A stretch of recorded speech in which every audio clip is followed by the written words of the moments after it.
Bom, pessoal, sou o professor Rafael e nós vamos começar um assunto novo agora a respeito de ondas. A ideia da aula de hoje, desse vídeo, é comentar, explicar um pouquinho o conceito de onda, as características que uma onda tem e trabalharmos, identificarmos tipos de ondas, conhecermos o tipo das ondas mecânicas e eletromagnéticas, o que elas têm em comum e diferentes. E diferente, claro. Uma onda, para começar, para poder entender o assunto, temos que saber o que é uma onda.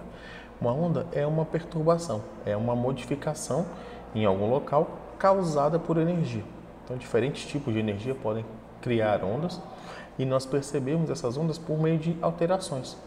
Essas alterações podem ocorrer em algum meio, em algum material, ou podem ocorrer no próprio espaço mesmo.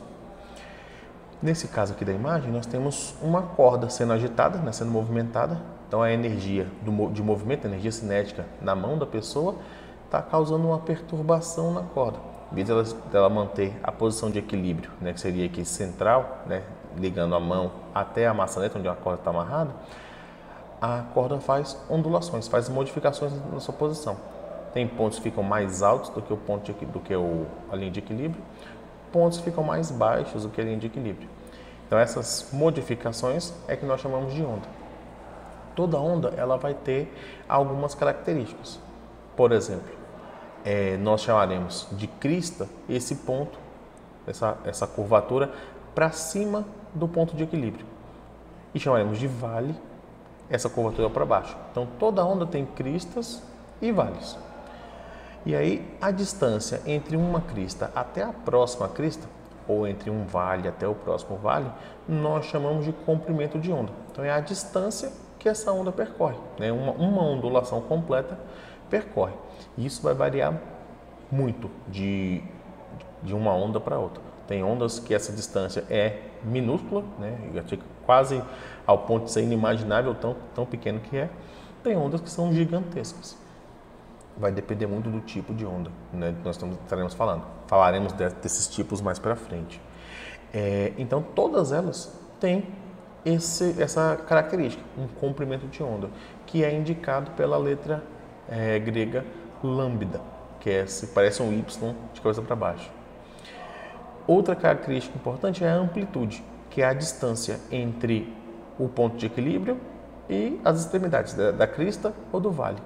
Então, do ponto de equilíbrio até o limite da crista ou até o limite do vale, nós chamamos de amplitude. Então, toda onda tem seu comprimento de onda específico e sua amplitude específica. E a partir dessas características, do comprimento de onda, amplitude, nós identificamos outras características, como o período, que é o tempo que a onda gasta para percorrer, para uma onda completa ser concluída, então para uma oscilação completa ocorrer, então de uma crista até a outra crista, então o tempo que a onda gasta para sair de uma crista e chegar até outra crista, ou de um vale até outro vale, o tempo gasto nós chamamos de período. A frequência é o número de oscilações, o número de ondas completas que ocorrem em um intervalo de tempo específico. Normalmente a gente usa o segundo como intervalo padrão, mas não precisa ser, qualquer unidade de tempo serviria. E aí, quando utilizamos o segundo, o resultado da frequência é aferido, é delimitado em Hertz, que é essa unidade aqui de Hz, que o símbolo é Hz. Então, a frequência é a quantidade de oscilações que ocorrem em um intervalo de tempo, por exemplo, 1 segundo. Então, a frequência e o período, eles são meio que opostos.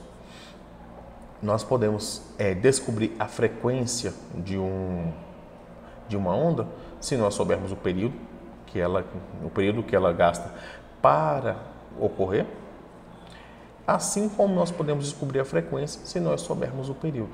Então, com um você descobre o outro, porque eles são opostos. E aí, identificando o período ou a frequência e conhecendo o comprimento da onda, ou seja, conhecendo a distância que a onda percorre em um ciclo completo, nós podemos aferir a velocidade dela. Então, velocidade, em qualquer situação, é uma relação entre espaço e tempo. Então, a distância que que um objeto percorre ao ser arremessado, ou desculpa, a velocidade que o objeto teve nesse arremesso, você consegue descobrir combinando a distância que foi percorrida e o tempo que foi gasto, para você descobrir a velocidade que ele atingiu. Para a onda, a mesma coisa. Então, se você compara o comprimento de onda ao período gasto ou associa o comprimento da onda com a frequência, você descobre a velocidade que essa onda tem.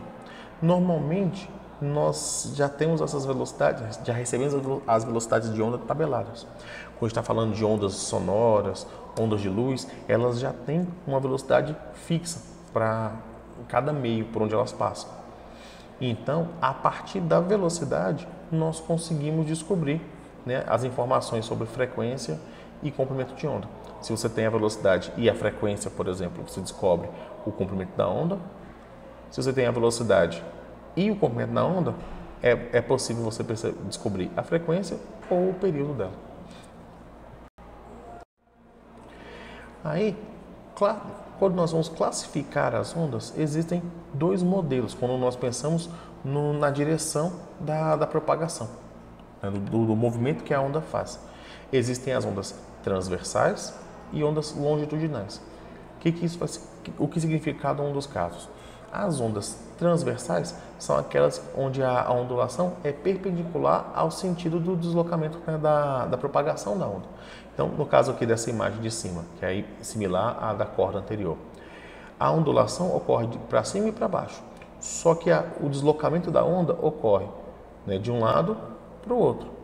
Então, enquanto a onda se desloca nessa direção, na direção horizontal, a oscilação ocorre na vertical. Então, a oscilação é perpendicular, né, forma um ângulo de 90 graus com o deslocamento. Nesse caso, nós chamamos de onda transversal. Um exemplo comum, né, fora da corda, é a luz. Né? A luz é um tipo de onda que obedece a essa regra, uma onda transversal.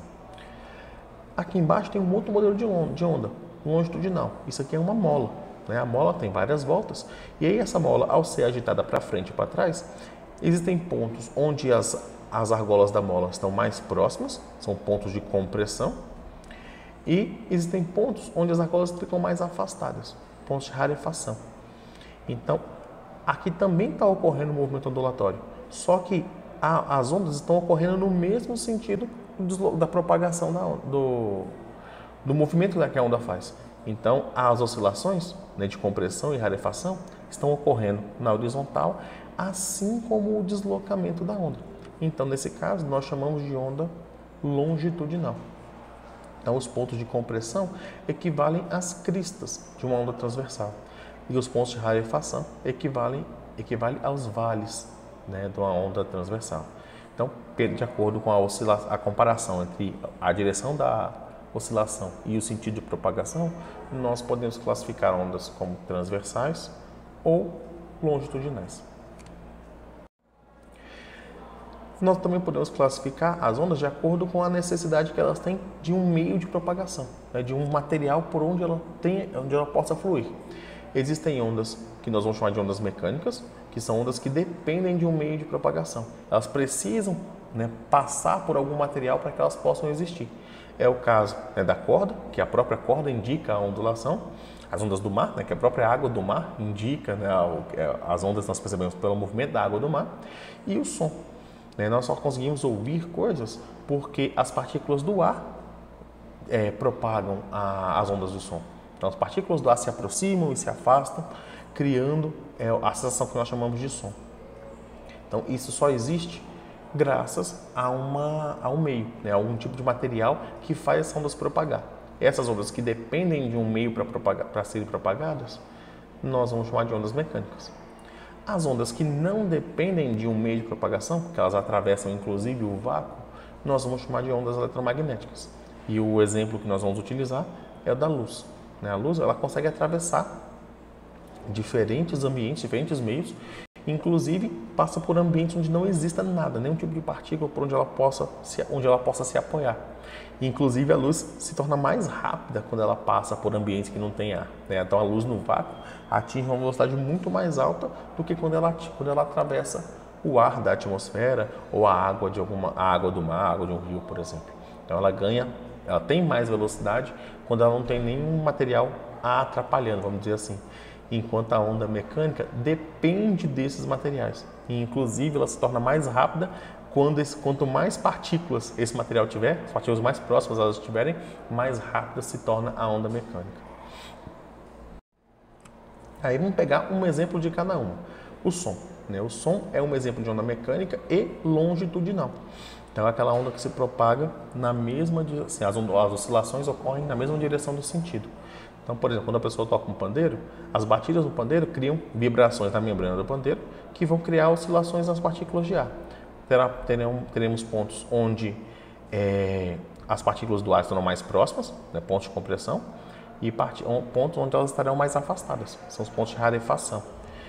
E essas variações de pressão, né, essas variações dessas ondas, essas partículas que chegam em maior e menor intensidade no nosso ouvido, é o que nós chamamos de som, é a nossa percepção do som. E aí, o som, por ser uma onda mecânica e longitudinal, ela depende do meio para se propagar. E aí ela vai se propagar de forma diferente de acordo com o meio. Quanto mais próximas as partículas estiverem, mais rápido, mais fácil será a propagação da onda sonora. Então, o som no ar, como o ar está no estado físico gasoso, as partículas estão mais afastadas entre si, ele vai ter uma velocidade mais lenta do que quando ele se propaga em materiais líquidos, como a água destilada, né, ou água doce, ou a água do mar, que tem mais sal, tem mais partículas misturadas a ela. E ainda menor do que materiais sólidos. No material sólido, as partículas estão mais próximas, então a propagação do som é mais lenta. Desculpa, eu falei errado, não é lenta não. A propagação é mais rápida, né? Quanto mais partículas, mais rápida a propagação. Quanto mais próximas as partículas estiverem, mais rápido vai ser a transferência dessas ondas. Aí, o som, né, que nós reconhecemos, ele tem um limite. Nossa capacidade de perceber o som, ela vai depender da frequência que o som tem. Lógico, a amplitude da onda, a intensidade da energia que a onda carrega também vai ser importante para a nossa audição, mas nós vamos nos concentrar apenas na frequência. Então, a quantidade de ondulações por segundo. Nosso ouvido ele é capaz de capturar sons que variam de 20 Hz, ou seja, 20 ondulações por segundo, a 20 kHz, ou seja, 20 mil oscilações por segundo. Então, qualquer som que tenha uma frequência menor do que 20 Hz ou maior do que 20 mil Hz, né, de 20 kHz, nosso ouvido não é capaz de perceber. Mas não quer dizer que esse som não exista ou que não possa ser útil. Né? Então, os sons abaixo de 20 Hz, aqueles que nós não conseguimos ouvir por ter uma frequência muito lenta, nós vamos chamar de infrassons. Eles são importantes, por exemplo, para detectar terremotos. Antes de um terremoto ocorrer, o solo, né, a crosta terrestre, emite vários infrassons. E eles podem ser coletados por microfones especiais. E aí isso pode funcionar como um alarme contra um terremoto. Isso é muito útil nas regiões próximas às bordas das placas tectônicas. Os sons acima de 20 mil Hz serão chamados de ultrassons. E aí são usados, por exemplo, por nós para exames de imagem, né? Ecografias, né? Que são chamadas de ecografias ou ultrassonografias. Utiliza um som muito alto, né? Um som de frequência muito alta, que o equipamento solta esse som, o som bate nas superfícies internas do nosso corpo e é devolvido. Né? Um eco, ele produz um eco. E esse eco é coletado pelo equipamento e a partir do eco se forma a imagem das estruturas internas do nosso corpo. Não só do nosso corpo, né? Pode ser usado também para detectar outras coisas, né? Inclusive em outros objetos que não sejam vivos. Agora, vamos falar um pouquinho sobre luz, que é um tipo de onda, né, de radiação eletromagnética. A luz, por ser uma radiação eletromagnética, ela não precisa de um meio para se propagar, inclusive as partículas do meio atrapalham o movimento da onda. E a ondulação da luz é do tipo transversal. Chama eletromagnética porque ela tem dois campos. Um campo elétrico, está indicado aqui de vermelho, e um campo magnético, indicado em azul. E aí eles oscilam juntos, porém em eixos diferentes. Então cada um vai para um eixo, mas eles vão criando junto, então cria esse movimento como se fosse um movimento circular. E isso é uma luz. Isso é uma radiação eletromagnética, e a luz que nós enxergamos é um exemplo disso. Não é o único exemplo de radiação eletromagnética, né? Entre as radiações eletromagnéticas de mesma origem estão os raios gama, os raios X, os raios ultravioleta, a luz visível, os infravermelhos, micro-ondas e as ondas de rádio. A luz visível é apenas uma pequena fração, né, desse espectro de radiação eletromagnética. A maior parte são de radiações que nosso olho não é capaz de perceber, mas que são úteis de outras maneiras, né? Nós conseguimos utilizá-las de formas diferentes. Uma característica comum nesse espectro de radiação eletromagnética é que a frequência é inversamente proporcional ao comprimento da onda. Como a radiação eletromagnética tem sempre a mesma velocidade, se a frequência diminui, ou seja, a quantidade de... Desculpa, se a frequência aumenta, falei errado. Se a frequência aumenta, se a quantidade de ondulações por um intervalo de tempo aumenta, o comprimento da onda diminui. Então ela faz mais oscilações num espaço menor. Se a onda tem um comprimento muito grande, a sua frequência vai ser menor. Então isso uma coisa compensa a outra para que a velocidade se mantenha estável. Então a radiação que nós enxergamos, ela tem um espectro muito curtinho, né? Pensando no comprimento da onda, varia de 400 a 700 nanômetros, né? Que é 1 metro dividido por 1 bilhão. Por 1 bilhão? Por 1 trilhão, desculpa. Não, por 1 bilhão mesmo. 400 a 700 partes de bilhão de metro. Qualquer comprimento de onda maior do que 700 nanômetros ou menor do que 400, nós não somos capazes de capturar, porque nosso olho não consegue enxergar. Então toda a luz que nós enxergamos, todas as cores que nós conhecemos, somos capazes de enxergar, estão dentro desse espectro, né? Dentro desse comprimento de onda de 400 a 700 nanômetros. Aí, em que essas outras radiações, né, as radiações eletromagnéticas, são úteis para nós? Pensando nas maiores, né, as ondas de rádio e micro-ondas são utilizadas para comunicação. Então, assim, a comunicação do Wi-Fi da nossa casa, a comunicação da chegada de sinal de TV digital ou de rádio no carro ou em casa mesmo, a comunicação dos satélites, é toda feita utilizando ondas de rádio e de micro-ondas, são ondas grandes.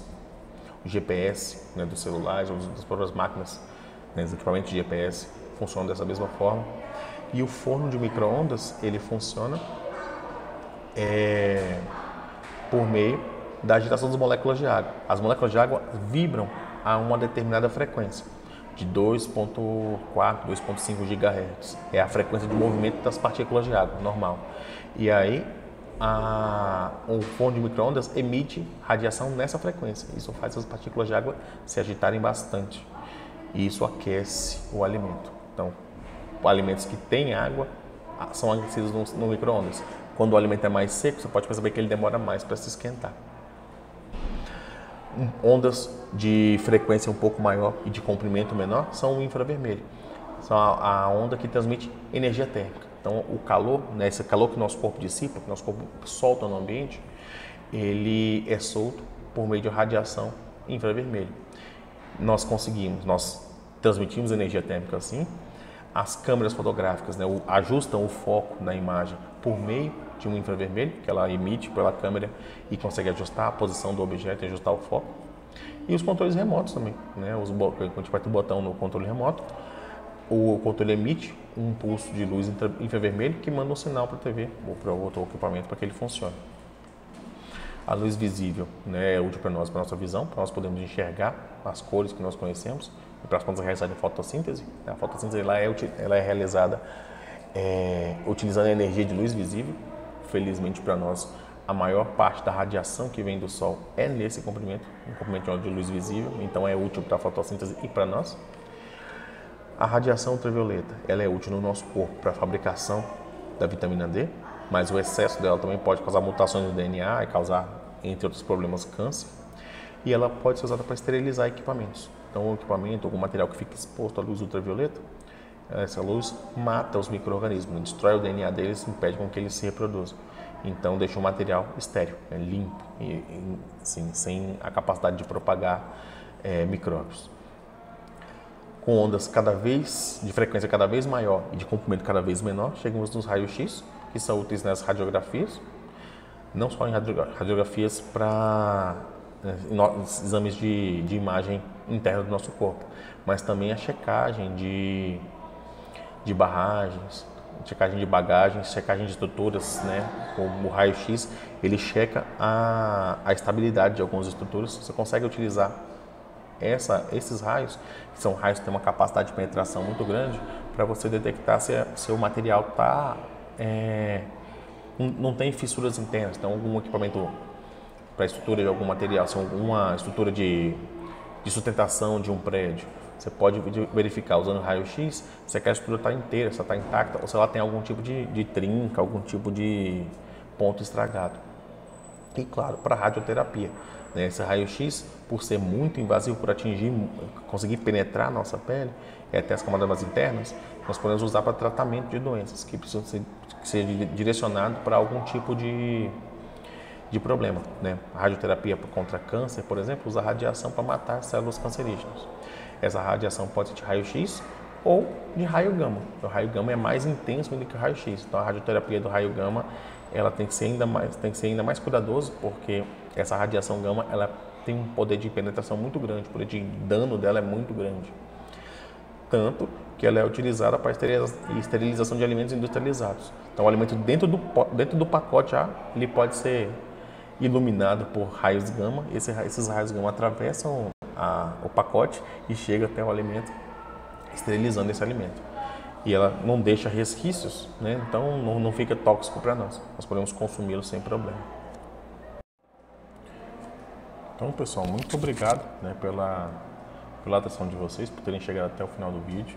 Espero que tenha sido útil, espero que facilite o trabalho nessa semana com esse conteúdo de ondas lá na plataforma. Até mais.